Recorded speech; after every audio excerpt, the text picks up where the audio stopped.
Olá, amigos. Agora nós vamos fazer uma análise de experimento da física.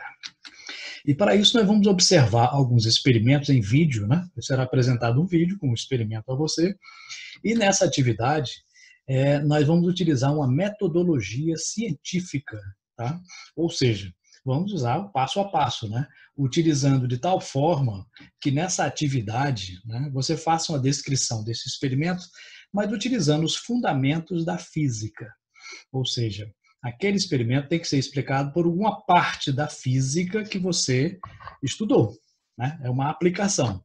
Então, observe bem o experimento, veja os detalhes que ele tem e utilize para isso a sua física para explicar. Só que depois do vídeo vem uma explicação como fazer isto formalmente, né? Como introduzir um procedimento científico e como registrá-lo para entregar ao seu professor, ok?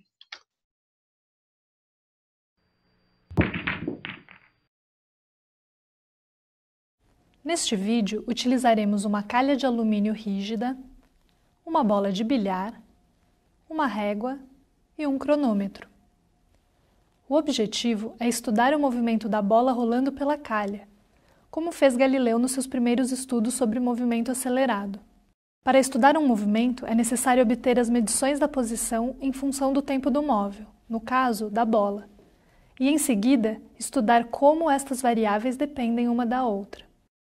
A calha com a qual trabalharemos possui marcações de 20 em 20 centímetros, ou seja, 0, 20, 40, 60, 80 e 100 centímetros.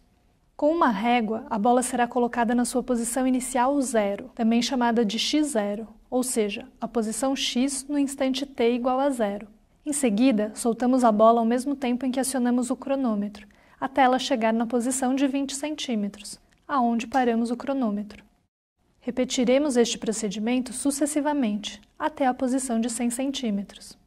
Com estes dados, pode-se fazer uma tabela da posição em função do tempo e, em seguida, construir um gráfico com estes valores. Iremos observar que este gráfico de x em função de t é uma curva, parecida com uma parábola. Para termos certeza de que se trata de uma parábola, basta construirmos uma outra tabela, agora da posição x em função do tempo elevado ao quadrado. Construindo um outro gráfico, agora com x em função de t ao quadrado, podemos notar de que se trata de uma reta. Desta forma, assim como Galileu, poderemos constatar que neste tipo de movimento, a posição varia com o quadrado do valor do tempo, diferentemente do movimento uniforme, em que a posição e o tempo variam de forma linear, ou seja, com velocidade constante. Aqui, a posição não varia linearmente com o tempo, e a sua velocidade muda a todo instante, caracterizando um movimento acelerado.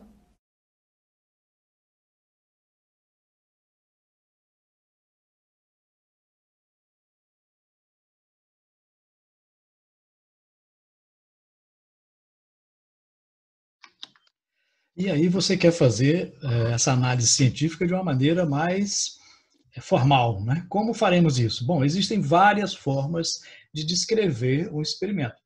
Aqui é uma delas, mas qualquer uma outra tem que conter, pelo menos, essas informações. No início, né, na primeira parte, vamos identificar, localizar a área, o título e o objetivo.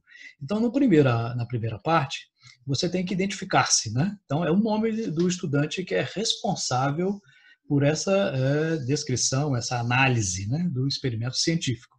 Depois você vai colocar aqui a parte da física que está relacionada, né? É mecânica, é eletricidade, é ótica, especificando, né? Então, por exemplo, qual é a parte da ótica? É ótica física, ótica geométrica, ondas mecânicas, ondas eletromagnéticas. Então, é importante ao observar o experimento que você identifique qual é a área específica da física que está sendo analisada. É o movimento retilíneo, o movimento curvilíneo. Né?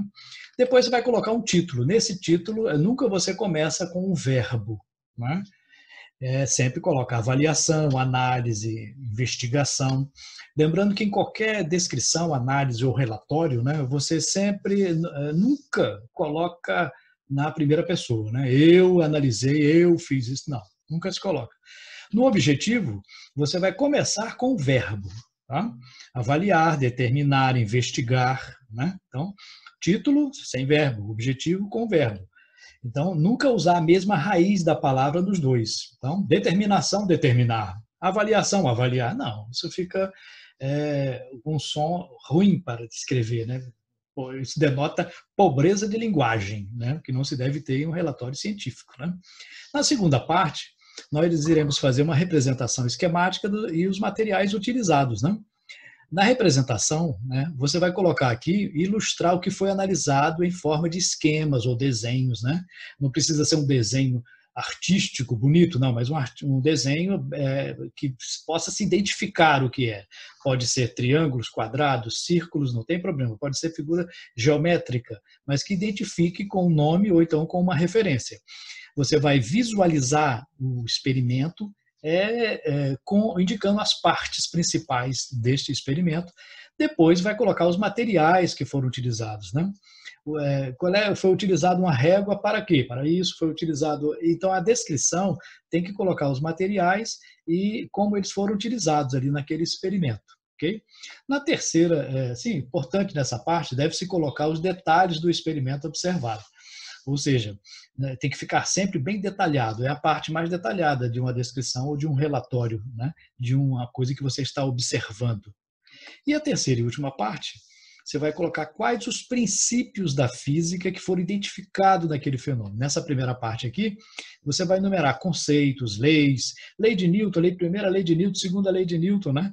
Qual é o princípio da termodinâmica, qual é a teoria da física que foi comprovada, qual é o conceito físico que está relacionado àquele experimento. E na última parte você vai fazer uma discussão dos resultados, né?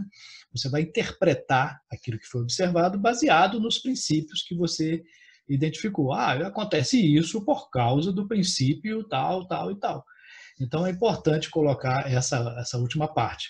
Assim você terá feito uma análise de um experimento adequadamente. Ok?